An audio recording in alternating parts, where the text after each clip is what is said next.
आज के इस वीडियो में हम चर्चा करेंगे जो आचार्य चरक के अनुसार जो स्रोतस बतलाए हैं उनके विषय में।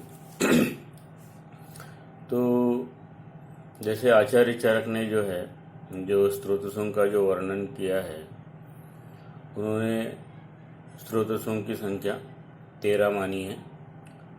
उसमें प्राण वह, उदक वह, अन्न वह, रस वह, रक्त वह, मांस वह, मेद वह, अस्थि वह, मज्जा वह, शुक्र वह, उसके बाद में स्वेद वह, मूत्र वह और पुरुष वह। ये जो स्रोतस जो है ये उन्होंने माने हैं। आचार्य सुश्रुत ने जो आर्तव स्रोतस जो बतलाया है वो आचार्य चरक ने नहीं माना है। तो जो पहला जो स्रोतस जो है वो है प्राणवह स्रोतस। तो आचार्य चरक ने बतलाया है कि प्राणवहानाम स्रोतसाम हृदयम मूलम महास्रोतस्य। अर्थात ये जो प्राणव स्रोतस जो है इसका जो मूल जो है वह है हृदय और महास्रोतस। जो महास्रोतस जो है जिसे हम अन्नव स्रोतस जो कहते हैं, तो उसका जो भाग जो है मुख से गुद तक फैला हुआ है और इसके कारण जो है उसे महास्रोतस कहते हैं। तो महास्रोतस जो है वो प्राणव स्रोतस का एक मूल माना गया है, हृदय और महास्रोतस। हृदय तथा महास्रोतस है।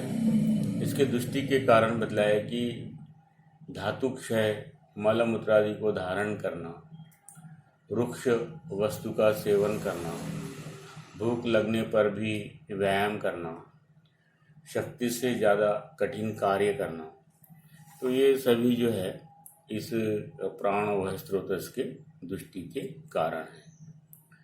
इसके जो दृष्टि के लक्षण जो बतलाए हैं उसमें बतलाया उन्होंने कि अधिक श्वास लगना, थोड़ा या बार बार श्वास लगना, श्वास के साथ में शब्द तथा शूल होना, या श्वास जब लेते हैं तो एक अलग सा शब्द का निर्माण होना और वेदना निर्माण होना, यह जो लक्षण जो है इस प्राणवह स्रोतस के दूषित होने से हमें दिखाई देते हैं। प्राणवह स्रोतस का जो कार्य जो है वह है श्वसन करना। तो इस प्रकार से जो है ये प्राणवह स्रोतस जो है एक महत्वपूर्ण स्रोतस है। जैसे प्राणवह स्रोतस में जो है हृदय है, हृदय का जो स्थान जो है वक्ष होता है, और आमाशय जो है, आमाशय आम का जो है या कफ का जो है वो स्थान बतलाया गया, उत्पत्ति स्थान, और संचय स्थान जो है वह है वक्ष। तो आमाशय तो उदर में होता है और जो वक्ष जो है वह उसके ऊपर होता है। तो इस प्रकार से हृदय जो है वक्ष में होता है। इस प्रकार से जब प्राणवह स्रोतस के जो विकार जो होते हैं तब आमाशय स्थित जो आम जो होता है या कफ जो होता है उसका शोधन किया जाता है। उसके बाद में दूसरा जो स्रोतस जो है वह है उदक वह स्रोतस। उदक वह नाम स्रोतसाम तालु मूलम क्लोम। उदक वह जो स्रोतस जो उसके दो मूल है, एक तो तालु और क्लोम।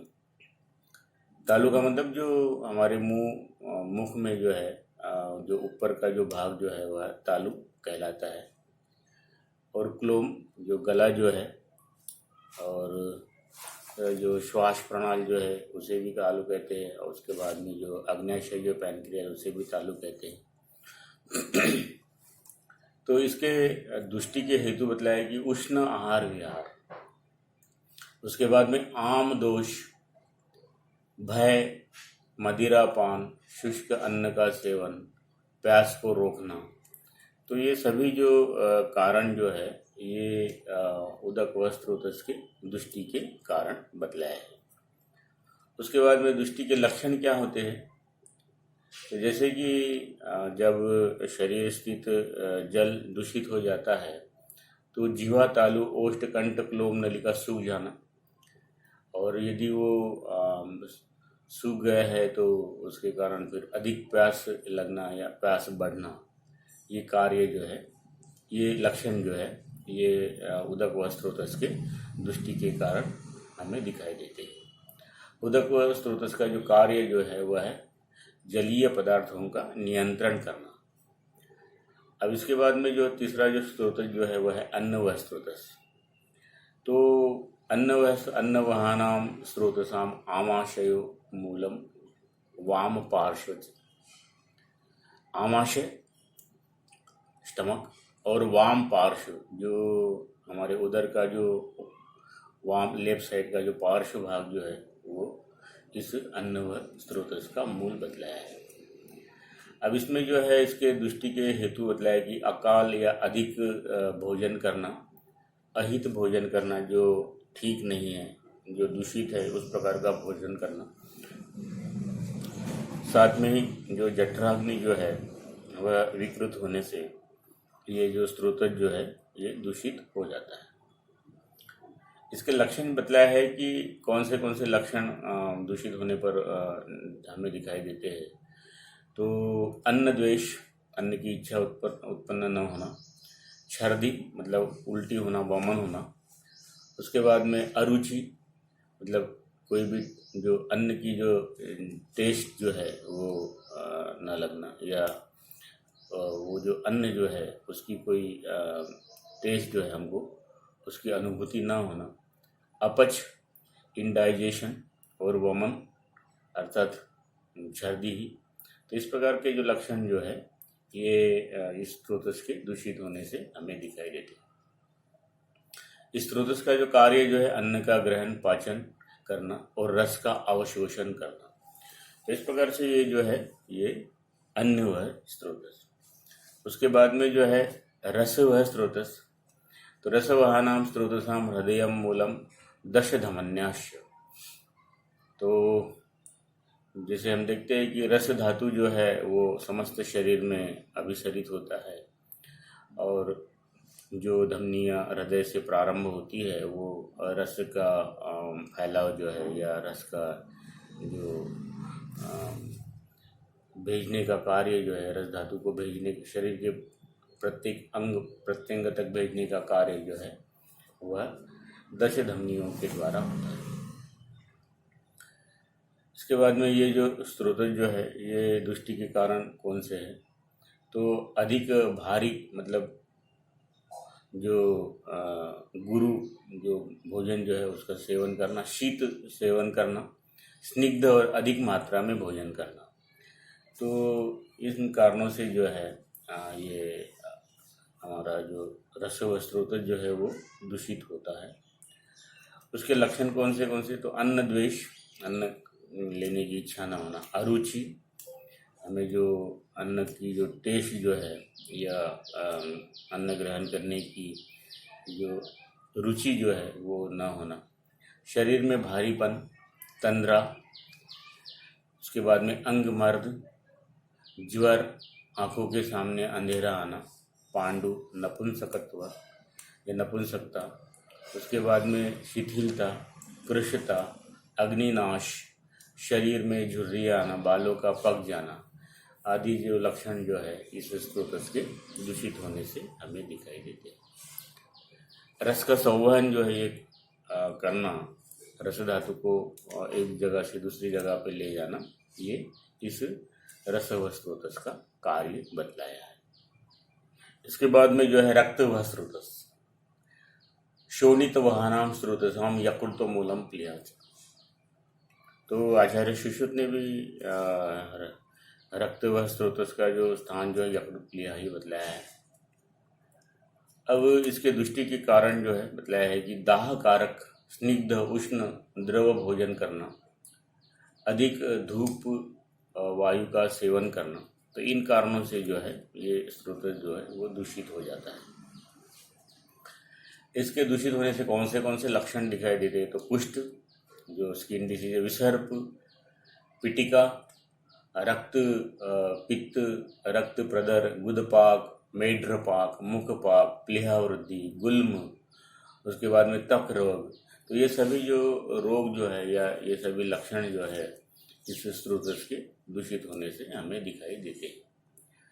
इसका जो कार्य जो है, रस से रक्त बनता है और ये जो रक्त जो है ये शरीर के वर्ण, आभा, प्रभा का निर्माण करता है। तो बतलाया भी गया है कि रक्तम जीव इति स्थिति, अर्थात ये जो रक्त जो है यही रक्त हमारा जीवन है। तो इस प्रकार से जो रक्त वह स्रोत जो है, इसका जो मूल जो है वह एक तो यकृत है और दूसरा प्लीहा है। उसके बाद में मांस वह स्रोतस। तो मांस वह स्रोतस जो है, इस मांस वह स्रोतस का जो मूल जो है ये स्नायुर्मूलम त्वक्च। तो आचार्य सुश्रुत ने भी स्नायु और त्वचा जो है इस मांस व स्रोतस का मूल बतलाया है। इसके दृष्टि के हेतु जो है कारण बतलाया है कि अभिसंधि, उसके बाद में जो स्थूल गुरु भोजन का सेवन करना, भोजन के पश्चात एकदम सो जाना, तो इन कारणों से जो ये स्रोतस दूषित हो जाता है। इसके दृष्टि के लक्षण कौन से हैं? तो अधिमांस, मतलब ज़्यादा मांस का निर्माण होना, अर्बुद, जैसे कि गांठें वगैरह निर्माण होना, उसके बाद मांस की छोटे छोटे मांस की जो गुठलियाँ जो है वो निर्माण होना, गलशुंडिका, पुति मांस, गलमाला, उपजीविका। तो इस प्रकार के जो है जो लक्षण जो है इस स्रोतस के दूषित होने से हमें दिखाई देते हैं। इसका जो कार्य जो है मांस वह स्रोतस का वह है लेपन करना। इसके बाद में जो है मेदो वह स्रोतस। तो मेदो वह स्रोतस का जो मूल जो है, मेदो वह नाम स्रोतसाम उरुक्को मूलम वपाव वैनम च।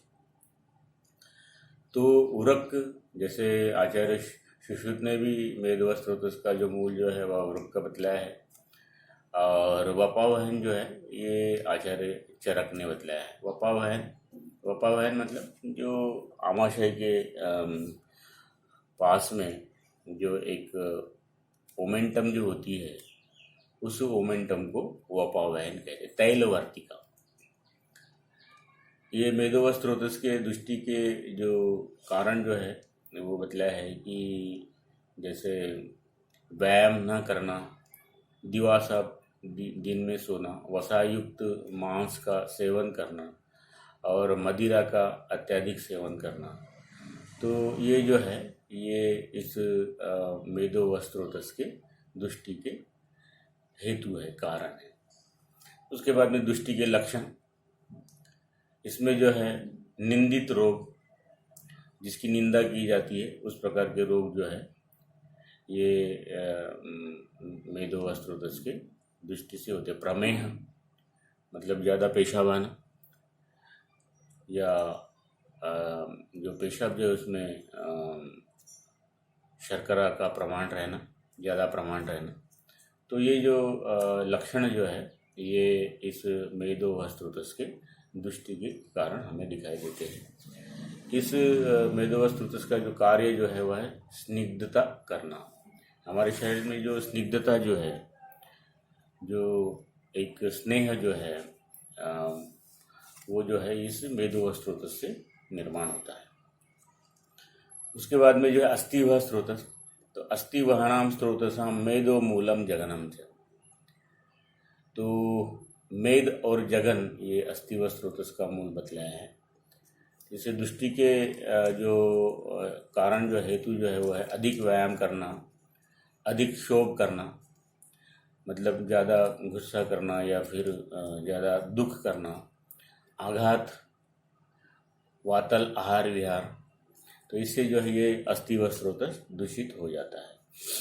उसके बाद में इसके लक्षण कौन से होते हैं? अध्यास्ति, अधिदंत, दंत भेद, शूल, अस्थि भेद, शूल, ये जो है ये सभी इस स्रोतस के दूषित होने से ये लक्षण दिखाई देते हैं। इसके साथ में जो है केश, लोम, नख में भी जो है हमें कुछ असामान्य लक्षण दिखाई देते हैं। इस अस्थि धातु का या अस्थि व स्रोतस का जो कार्य जो है वह है धारण करना। उसके बाद में जो है मज्जा व स्रोतस, तो मज्जावहानाम स्रोतसाम अस्थि मूलम संदेयस्य, जो मज्जा व स्रोतस जो है उसका जो मूल जो है अस्थि और संधि। तो ये मज्जा व स्रोतस जो है इसका जो मूल जो है अस्थिनी मूलम संधिश्य।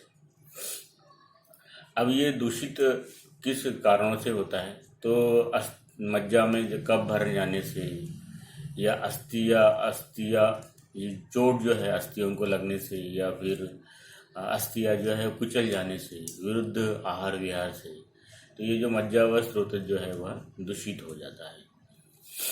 उसके बाद में इसके लक्षण क्या क्या दिखाई देते हैं, तो ग्रंथियाँ जो होती है उसमें वेदना, चक्कर आना, मूर्छा, आंखों के सामने अंधेरा और पर ग्रंथियाँ जो जॉइंट जो होते हैं उसके ऊपर कुछ गुठलियाँ जो है, ग्रंथियाँ जो है ये हमें दिखाई देती है। इसका जो स्रोत, इसका जो कार्य जो है अस्थि का पूरण करना, तो इस प्रकार से ये मज्जा व स्रोतस बतलाया है। इसके बाद में शुक्र व स्रोतस, तो शुक्रवाणाम स्रोतसाम वृषणम मूलम शेफस्य, तो आचार्य सुश्रुत ने तो वृषण और स्तन बतलाया था, यहाँ पे शेफ मतलब जो शिश्न जो है ये बतलाया है। तो इस प्रकार से ये जो शुक्र व स्रोतस जो उसका जो मूल जो है वृषणम मूलम शेफस्य। मूत्रेंद्रिय भी उसे कहते हैं क्योंकि मूत्र उसी मार्ग से उसी से या उसके अंदर से ही आता है। तो इसका जो दुष्टि के हेतु जो बतलाए स्रोतस के, तो शुक्र का वेग धारण करना, ज़्यादा रोकना, अकाल या अयोनि मैथुन, स्रोतस पर जो शस्त्र जो है या क्षार का लगना या अग्नि लगने से ये जो स्रोतस जो है वो दूषित हो जाता है। इसके लक्षण जो है नपुंसकत्व, मैथुन में अनुत्साह, अनिच्छा, संतान हुई तो भी वह अरोगी होती है। तो इस प्रकार के लक्षण जो है इस स्रोतस के दूषित होने से होते हैं। इसका स्रोतस का जो कार्य जो है शुक्रात गर्भ प्रजायते, गर्भ की उत्पत्ति जो है वह शुक्र धातु से होती है। इसके बाद में जो है मूत्र वह स्रोतस, तो मूत्रवहाणाम स्रोतसाम बस्ति मूलम वंशणोच, बस्ति मूलम वंशणोच, तो ये जो बस्ति और वंशण जो है ये इस स्रोतस का मूल है। इसके दृष्टि के हेतु बतलाया है कि इस स्रोतस की दृष्टि जो है मूत्र को अधिक रोक कर रखने से, जलपान करने से, या मूत्र को रोक दिए हमने उसके बाद में जलपान किया, अधिक भोजन करने से, मूत्र रोक कर भोजन करने से, उसके बाद में मैथुन करने से, भोजन जो मूत्र का रोक कर मैथुन करने से, बार बार मूत्र वेग को रोकने से ये जो मूत्र वस्तु का जो है वह दूषित होता है। उसके बाद में यदि क्षीण शरीर यदि है, अंग यदि शिथिल है, दुर्बल है, तो भी ये मूत्र वस्तु दूषित हो जाता है। इसके लक्षण जो है अधिक मूत्र का आना, रुक रुक कर मूत्र आना, विकृत मूत्र आना, उसके बाद में शूल के साथ आना और गाढ़ा मूत्र आना, तो ये जो है ये मूत्र व स्रोतस के दुष्टि के लक्षण बतलाए हैं। इसके बाद में जो है इस मूत्र व स्रोतस का कार्य जो है मूत्र का निर्माण करना, संचय करना और निष्कासन करना, बाहर निकालना। इसके बाद में पुरीशव स्रोतस, तो पुरीशवाणाम स्रोतसाम पक्वाशय मूलम स्थूल गुदच, तो आचार्य सुश्रुत ने भी गुद बतलाया है और पक्वाशय भी बतलाया है। तो ये जो है ये पक्वाशय और स्थूल गुद, जैसे रेक्टम है और गुद नलिका है और गुद है, तो ये स्थूल गुद जो है ये इसका स्थान बतलाया है, मूल बतलाया है।